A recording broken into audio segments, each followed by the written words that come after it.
Bonjour à tous et bienvenue dans ce nouveau débriefing où aujourd'hui nous partons à la Guadeloupe. La Guadeloupe, comme beaucoup de territoires et départements d'outre-mer, ont vu dans ces derniers jours, on va dire, bien de couverture dans les médias, notamment du côté des soignants, du côté des patients. Nous avons le plaisir ce soir d'accueillir Soumia Guada, qui est une soignante, une infirmière dans un collectif qui a déjà parlé et l'objectif est de lui donner du temps pour qu'elle nous présente, on va dire, la situation. Mais Soumia, bonsoir. Peut-être pour Bonsoir, commencer, bonsoir à tous. bonsoir. Peut-être pour commencer, quelle est la situation selon vous, la situation sanitaire en Guadeloupe? Alors, la situation sanitaire, bon, déjà, je suis infirmière libérale, donc je peux me faire le porte-parole des infirmiers libéraux et éventuellement un petit peu des infirmiers du milieu hospitalier avec lesquels j'entretiens des relations étroites. Aujourd'hui, c'est beaucoup mieux qu'au mois d'août, hein. On a suffisamment œuvré pour que on rétablisse un petit peu les manquements qu'on a connus pendant la vague, cette vague du mois d'août qui était terrible. Où on a manqué de concentrateurs d'oxygène. Les prestataires de services n'avaient plus la possibilité de nous en délivrer. Et au niveau des pharmacies, nous avions des soucis d'ivermectine, de délivrance d'ivermectine. Les ordonnances des médecins traitants n'étaient plus acceptées au sein des pharmacies. Alors aujourd'hui, ça a été rétabli. Donc, on peut à nouveau prendre en charge les patients qui seraient Covid. On en a beaucoup moins. Voilà, on en a beaucoup moins que c'est en train de décroître par rapport à ce qu'on a vécu au mois d'août. Et les patients, on va dire, la population locale, elle est dans quel état d'esprit? Elle est inquiète, elle est rassurée de par le fait qu'aujourd'hui la situation va mieux? Alors non, pas du tout rassurés, hein. Ils sont très inquiets. On le voit sur les ondes. Beaucoup de personnes s'expriment au niveau des radios locales pour dire que voilà, ils ont tous ou perdu un proche ou des gens qui ont été confrontés au Covid et ils sont très inquiets pour la suite des événements. Ils ont bien sûr absorbé le manquement de moyens qu'on a pu décrier et ils sont très inquiets. Et si on revient quand vous dites qu'ils ont perdu un proche, donc on essaye de voir le taux de vaccination est important en Guadeloupe. Quel est l'impact, on va dire, de la vaccination, d'après vous, et, par rapport Alors, au traitement? il est difficile d'avoir des chiffres, il y en a, hein, mais on trouve qu'ils ne sont pas très cohérents avec la réalité. On pense qu'on a à peu près 70% des gens qui ne sont pas vaccinés ici. C'est pas ce qui est forcément dit au niveau de l'ARS, mais c'est je pense qu'il y a un certain nombre de personnes qui, suite à cette vague du mois d'août, a été se faire vacciner, notamment les professionnels de santé. Il y en a énormément qui se sont rués sur la vaccination, mais pas pour les bonnes raisons, hein, soit pour pouvoir exercer encore leur profession parce qu'ils avaient peur de ce fameux 15 septembre, date butoir à laquelle ici on annonçait que les soignants n'allaient plus être rémunérés, ou alors parce que ils étaient vraiment inquiets par rapport aux pathologies. Mais je pense pas que ce soit une vaccination pour protéger les autres ou penser que ça allait forcément les aider à pouvoir faire face à la maladie, mais c'est vraiment la peur du Covid qui les a poussés à se faire vacciner, ou alors l'envie aussi pour certains de partir en vacances. On a aussi eu euh, ce- ce- cette raison évoquée. Et donc, quand on a parlé, on va dire, de cette vague, on a entendu, on va dire, beaucoup d'informations à ce sujet, que la plupart des personnes qui étaient hospitalisées étaient des personnes non vaccinées. Est-ce que vous êtes capable d'apporter un éclairage sur, on va dire, ces ratios? Donc, si vous dites qu'il y a 70% de personnes qui n'étaient pas vaccinées, vous avez une idée du pourcentage de personnes qui étaient hospitalisées, non vaccinées ou vaccinées? Alors, on a des retours des pompiers. Euh, qui ne sont pas du tout les mêmes que les retours, bien sûr, de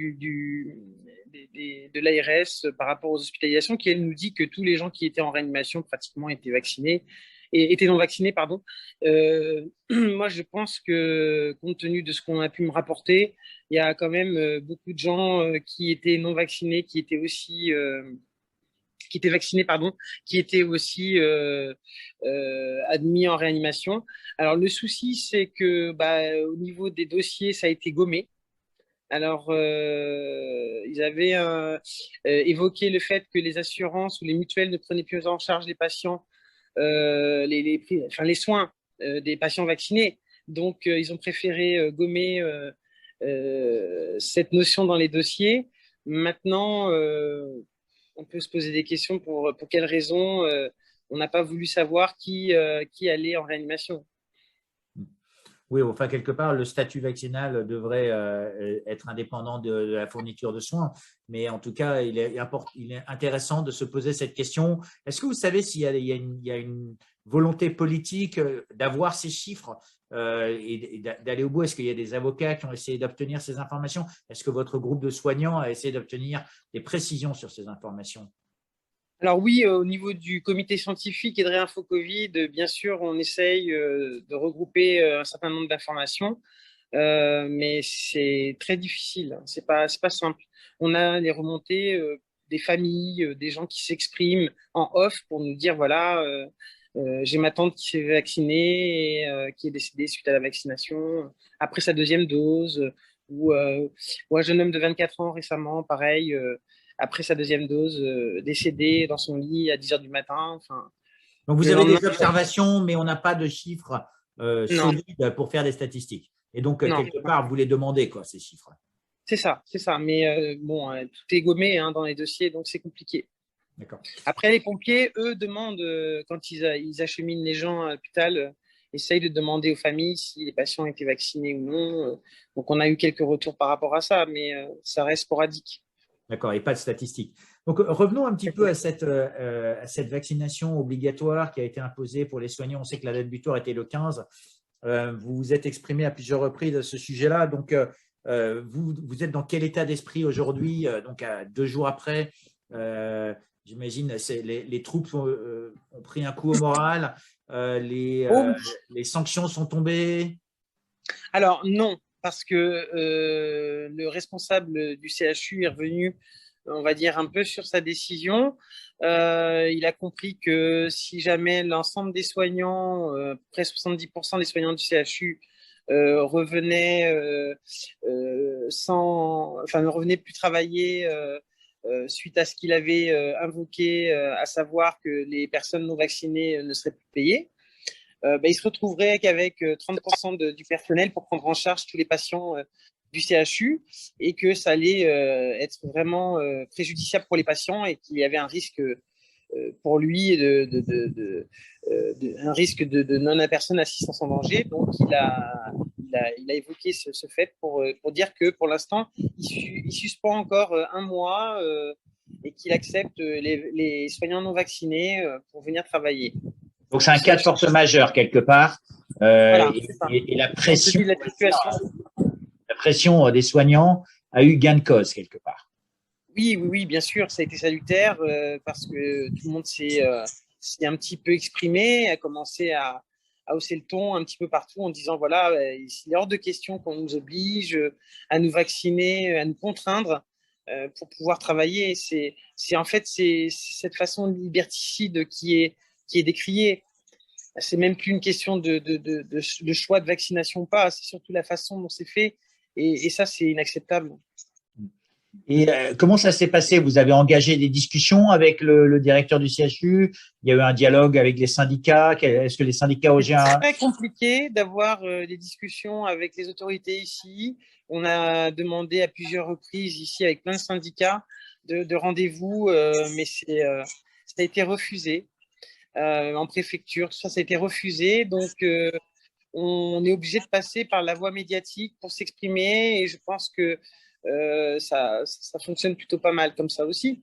Mais on aurait aimé avoir un échange, effectivement, même sur soit au sein de la préfecture, de l'ARS ou sur les plateaux télé, mais ça c'est compliqué, c'est refusé. Et donc, est-ce que c'est donc là, c'est quand vous parlez pour les infirmiers libéraux, vous pensez que c'est à peu près la même chose pour les médecins et les soignants salariés du service public ou privé?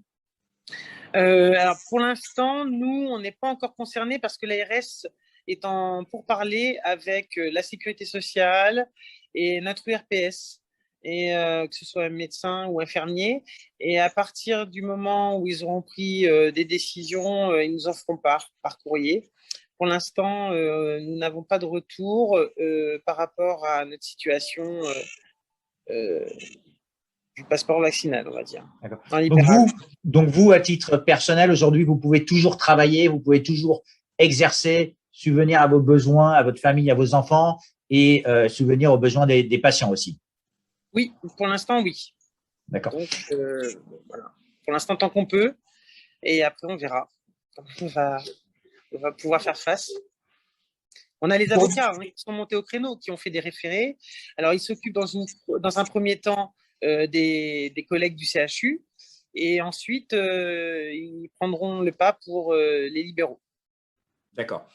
Et pour revenir un petit peu aux patients, tout à l'heure, vous avez parlé de la délivrance de l'ivermectine, de ces traitements précoces. Donc, est-ce que c'est devenu une forme de généralité en Guadeloupe que les médecins prescrivent pour les patients de l'ivermectine ou des traitements qui sont décriés en métropole?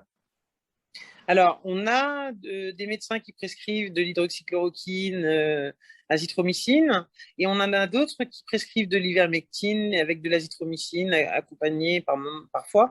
Oui, ça commence maintenant à être beaucoup plus plébiscité qu'avant, mais ça ne fait pas l'unanimité avec tous les médecins.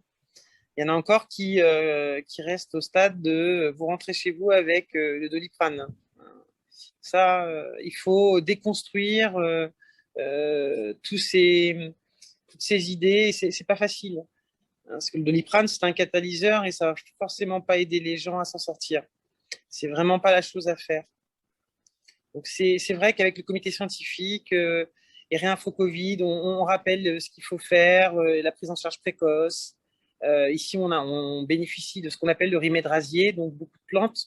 Et ça, c'est très important de pouvoir savoir les doser et les utiliser en décoction, que ce soit de façon préventive ou curative, Et associé donc aux vitamines classiques de Réinfo Covid qu'on connaît. D'accord. Et vous pensez que, avec le biais associatif ou collectif de Réinfo Covid, votre travail d'information, ça commence à porter ses fruits au sein des médecins? Vous engagez le dialogue? Il y a des gens qui sont toujours réfractaires. On en est où, en fait? Vous pensez qu'il y a quoi? Il y a 10% des médecins qui sont convaincus, 20%, 50%? Alors là, on n'est pas loin d'une centaine de médecins au niveau de la Guadeloupe dans Réinfo Covid. On en a d'autres qui ne sont pas positionnés dans Réinfo Covid, mais qui sont aussi avec nous. C'est difficile d'avoir un chiffre, mais dans tous les cas, régulièrement, nous avons des médecins qui s'adressent à nous et qui veulent rentrer en contact avec nous pour pouvoir travailler. Donc, ça, c'est très bien. Et puis, c'est assez pluridisciplinaire, hein. On a aussi beaucoup d'avocats. Et puis, au-delà des médecins, on a des pharmaciens, tout paramédical, hein, que ce soit kiné, sage-femme, infirmier. On a vraiment beaucoup de podologues, un échantillonnage assez représentatif de la profession médicale et paramédicale, et une mobilisation radiologue aussi, une mobilisation de plus en plus, on va dire, exponentielle ici sur le territoire. En métropole, pour juste en parler, donc il y a en France, je crois, on a atteint le chiffre de 50 millions de vaccinés, donc il y a une majorité de Français qui sont vaccinés. Il y a une mouvance on va dire, de partage des libertés, c'est-à-dire la liberté des uns de ne pas vouloir se faire vacciner s'arrête là où celle des autres commence. Donc, il y a un mouvement, on va dire, contre les personnes qui s'opposent à la vaccination. En fait, ils ne sont pas vraiment opposés à la vaccination, ils demandent plus d'informations et ils préfèrent attendre. Est-ce que vous avez un mouvement identique en Guadeloupe? Oh, il y en a plein de mouvements ici, hein. Oui, oui, on a énormément de mouvements, que ce soit des mouvements de parents. Alors, on a des parents qui se sont regroupés, je crois que c'est Liberté de respirer. Qu'est-ce qu'on a? On a aussi la Révolution en marche, un groupement de personnes qui se sont regroupées, citoyens, pour pouvoir essayer comme on dit ici, de porter manœuvre par rapport à, à tout ce qui est passe sanitaire et obligation vaccinale. Est-ce que vous êtes capable, encore une fois, de chiffrer, de savoir est-ce que c'est une majorité, une minorité, quelles sont les forces en présence? Alors après, on a bien sûr tous les syndicats, hein, UGTG, CGTG, Moon Guadeloupe, Sentinelle Guadeloupe. On a des gros syndicats ici, donc on est majoritairement, oui. Nous, on est majoritairement contre l'obligation vaccinale et contre le pass sanitaire. Ah oui. C'est une majorité, donc on ne peut pas dire que vous êtes dans la résistance puisque vous êtes dans la majorité. Donc vous essayez d'expliquer aux gens et d'amener au travers des soignants, au travers des groupements associatifs, un message citoyen aux autorités qui ne vous reçoivent pas pour justement engager ce dialogue. Oui, on a des manifestations tous les week-ends qui sont organisées ou qui regroupent énormément de personnes, énormément de citoyens sur toute la Guadeloupe. Et c'est constant, hein, on ne s'arrête pas. Et on est en lien, bien sûr, avec tous les autres territoires domiens, que ce soit la Guyane, la Martinique et la Réunion surtout. D'accord. Et aujourd'hui, est-ce que vous sentez qu'entre la Guadeloupe et la métropole, il y a une forme de collégialité entre les groupes qui, on va dire, s'opposent à Alors, cette vaccination? oui, ça commence, hein. Là, on sent qu'aujourd'hui, on a besoin de fédérer les gens et de se regrouper et de s'unir. Et ça se fait beaucoup plus qu'auparavant. Avant, c'est vrai que c'était assez sectorisé. Et maintenant, on ressent ce besoin de s'unir tous. Donc oui, et il y a des tentacules qui se créent et des ponts qui se font entre, bien sûr, les territoires domiens et la métropole. Beaucoup. Et donc, malgré le fait que vous n'avez pas engagé encore de dialogue direct avec les autorités, ou vous l'avez fait par médias interposés, vous ne désespérez pas, j'imagine, que la pression citoyenne pousse de manière à subvenir aux besoins sanitaires, qu'à un moment ou à un autre, les autorités viennent engager un dialogue pour essayer de trouver une forme de médiation entre les parties? Ah non, nous, on ne désespère pas. De toute façon, comme on dit ici, on ne lâche rien, hein. On est mobilisé et on demandera tout le temps, quoi. On demandera tout le temps à pouvoir engager un dialogue avec les autorités. Mais alors, il y a d'autres problématiques ici, hein, qui s'ajoutent. C'est la problématique de l'eau aussi, hein. Elle est très très importante ici. Donc, on a beaucoup de syndicats qui s'en occupent, qui sont mobilisés, qui hier étaient encore en préfecture. Non, non, non, on n'arrête pas de demander des entretiens, donc on ne désespère pas. Et de toute façon, la population ici, je pense, n'est pas enclin à accepter une oppression quelle qu'elle soit, hein. Je pense que là, il commence à parler d'obligation vaccinale pour les enfants dans les écoles. C'est quelque chose qui, à mon sens, ne passera pas ici. Donc, le touche pas à mes enfants est un message qui est en train de passer là-bas, quoi. C'est ça, c'est ça. Et depuis longtemps. Et ça, ça sera, à mon avis, très, très difficile pour les autorités d'imposer ça. Dites-moi juste une chose, est-ce que vous avez subi des pressions? Vous avez parlé, vous vous êtes exposé, on va dire, médiatiquement. Vous l'avez fait de votre plein gré pour soutenir votre métier, pour soutenir le soin aux patients, qui est une vocation. Mais est-ce que vous avez subi des pressions de divers Alors, ce qui est assez surprenant, c'est que on s'attend à recevoir des pressions des autorités. Donc, pour l'instant, non, par rapport aux autorités. Mais par contre, par rapport à mes pairs, oui. Alors, c'est ce qui est assez surprenant, c'est plutôt certains infirmiers qui, peut-être par peur, hein, se sont sentis jugés, peut-être par rapport à ce que j'ai dit, ou pas en confiance, ou la peur d'avoir des attaques.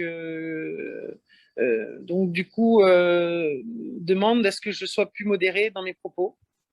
J'ai juste été le relais de ce que mes collègues au CHU ou que des citoyens ont pu vivre ces derniers temps. Moi, je suis juste un porte-parole et je relais. Après, je parle aussi de mon expérience de terrain. Mais voilà, moi, je reste sereine et surtout fidèle à mon combat. Donc, je reste, ça va, je le prends plutôt pas trop mal encore pour l'instant. Donc, vous le vivez plutôt bien, en tout cas, vous le vivez avec le sourire. Vous allez adresser, j'imagine, ces peut-être divergences de points de vue qui sont peut-être dues à un manque d'information ou un manque de Une peur. Moi, je pense que positionnement ou la peur. peur, c'est vraiment quelque chose sur lequel il faut travailler au niveau des collègues ou des patients, parce que ça, c'est vraiment notre ennemi. C'est vraiment la peur. Après, une fois que les verrous de la peur sont sautés, on pourra éventuellement essayer de rassurer les gens. Mais tant que la peur est là, c'est difficile. Les gens n'entendent pas. Les gens campent sur leur position et c'est très difficile d'engager une discussion lorsque la peur est présente. Donc, votre souci, c'est avant tout d'informer, de réinformer, de Ah, répondre aux interrogations de vos collègues, des patients, de manière à amener un discours qui soit sensé, scientifique, plein de bon sens, et vous avez suffisamment de soutien autour de vous et de connaissances oui. scientifiques pour pouvoir subvenir à ces besoins-là? C'est ça, on n'arrête pas, hein. On fait tout le temps des zooms avec le comité scientifique, Réinfo Covid, avec la population, avec les collègues. On a organisé encore il n'y a pas longtemps, lundi après-midi, avec les collègues, de façon à pouvoir les rassurer, les aider dans leur démarche, qu'elle soit juridique ou autre. Et bon, ça se passe plutôt bien, mais il faudrait fédérer un peu plus, puisque les collègues sont aussi sur le terrain très occupés. Et on voit que voilà, il faut vraiment aller les chercher pour leur dire qu'il y a des réunions importantes, que ça engage notre profession, l'avenir de notre profession, et qu'il faut vraiment faire corps tous ensemble et ne pas se diviser, rester solidaires quoi qu'il arrive, pour pouvoir essayer de sortir un petit peu de tout ce marasme pandémique ou pseudo-pandémique. Soumia, peut-être le mot de la fin. Demain, il va y avoir encore des manifestations en Guadeloupe, en métropole. Peut-être, quel est le message que vous voudriez envoyer aux Français de métropole? Alors, j'aimerais surtout que les gens soient sereins, qu'ils ne se divisent pas, parce que j'ai vu des vidéos qui m'ont fait très mal. Et l'heure n'est pas à la division entre vaccinés et non vaccinés. Je pense qu'il va falloir que les gens prennent soin les uns des autres et que le combat va être long. Il va falloir s'armer de patience et, comment dire, avoir une cohésion pour pouvoir aller dans le même sens et essayer de porter haut et fort les voies de la liberté, parce que c'est de ça dont il s'agit, la liberté qu'il faut essayer de préserver. Et prendre soin de nos enfants. J'ai un deuxième message, c'est vraiment les enfants. J'aimerais qu'on prenne conscience qu'on ne peut pas obliger des enfants à se vacciner avec un vaccin dont on ne connaît pas les effets, dont on ne connaît pas les effets secondaires et qui est toujours sous AMM conditionnel et qui pourrait leur porter préjudice alors que c'est une maladie qui touche vraiment très peu de personnes. Donc, au niveau de la réanimation, c'est vraiment insignifiant par rapport à tous les chiffres qui sont annoncés. Ça peut se gérer très très bien en prise en charge précoce, en libéral, avant d'aller en hospitalisation. Donc, il faut vraiment rester serein et ça se soigne. Ça aussi, c'est un autre message. C'est une maladie qui se soigne et il faut garder son calme. Eh bien, écoutez, Soumia Goda, merci beaucoup pour votre temps. Donc, un message de liberté, la liberté de s'occuper de ses enfants, la liberté de choisir, la liberté de manifester, la liberté de prescrire, la liberté de décider si on veut se vacciner ou pas. Les obligations sans explication sont quelque chose que vous combattez. On vous remercie aujourd'hui d'avoir donné autant de votre temps pour ce débriefing de François. Je vous souhaite une excellente journée. Merci à vous. Au revoir.